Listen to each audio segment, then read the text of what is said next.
എന്തൊരു ചൂടാ പുറത്ത്. കുറച്ചു നേരം ഒന്ന് പുറത്തു പോയിട്ട് വന്നുള്ളൂ. വെള്ളം കുടിച്ചാകെ മതിയായി. എത്ര വെള്ളം കുടിച്ചിട്ടും മതിയാവുന്നില്ലെന്ന്. കുറച്ച് സ്കിന്നൊക്കെ കണ്ടില്ലേ, ഫുള്ള് ഡ്രൈ ആയി.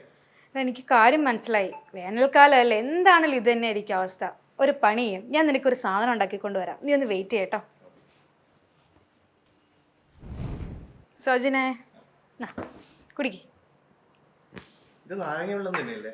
അതെ, പക്ഷേ ഈ നാരങ്ങയിൽ ഒരുപാട് ഗുണങ്ങളുണ്ട്. ഈ വേനൽക്കാലത്ത് നമ്മൾ കുടിക്കേണ്ട ഡ്രിങ്ക്സിൽ ഏറ്റവും പ്രധാനപ്പെട്ടതാണ് നാരങ്ങ.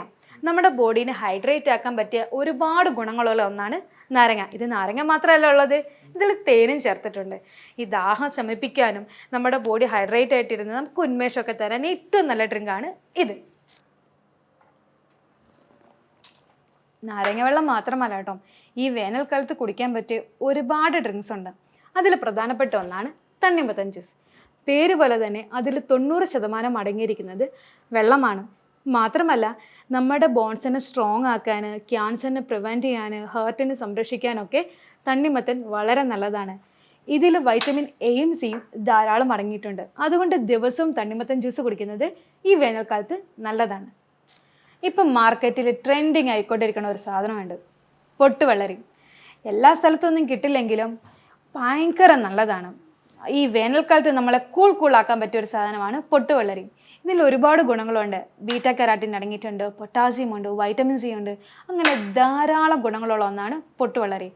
പറ്റുമെങ്കിൽ നിങ്ങളെല്ലാവരും ഇത് മേടിച്ചൊന്ന് ജ്യൂസാക്കി കുടിച്ചു നോക്കണം. വേനൽക്കാലത്തെ ആരോഗ്യത്തോടെ ഇരിക്കുക എന്ന് പറയുന്നത് വളരെ പ്രധാനപ്പെട്ട കാര്യമാണ്. നമ്മളെല്ലാവരും അത്യാവശ്യം പുറത്തു പോകുന്ന ആൾക്കാരാണ്. അതുകൊണ്ട് തന്നെ ഈ സോഫ്റ്റ് ഡ്രിങ്ക്സ് മേടിച്ച് കുടിക്കാനും തണുത്ത വെള്ളം കുടിക്കാനുള്ള ചാൻസസ് വളരെ കൂടുതലാണ്. പക്ഷെ അത് വേനൽക്കാലത്ത് ചെയ്യരുത്.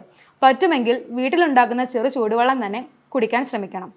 കാരണം പല അസുഖങ്ങൾ പടരുന്നുണ്ട്. അതിൽ നിന്നൊക്കെ നമുക്ക് രക്ഷപ്പെടണമല്ലോ. ഉഷ്ണം ഉഷ്ണേന ശാന്തകൃഷ്ണ എന്നാണല്ലോ ചൊല്ല്. അതുകൊണ്ട് തന്നെ ഉഷ്ണങ്ങളൊക്കെ മാറ്റി എല്ലാവരും കൂളായിട്ട് അങ്ങ് ഇരിക്കാൻ നോക്കുക. ഞാൻ ഈ പറഞ്ഞ ജ്യൂസസ് ഒക്കെ ഒന്ന് ട്രൈ ചെയ്ത് നോക്കണം കേട്ടോ. അപ്പോൾ നമുക്ക് അടുത്ത വീഡിയോയിൽ കാണാം. ബൈ.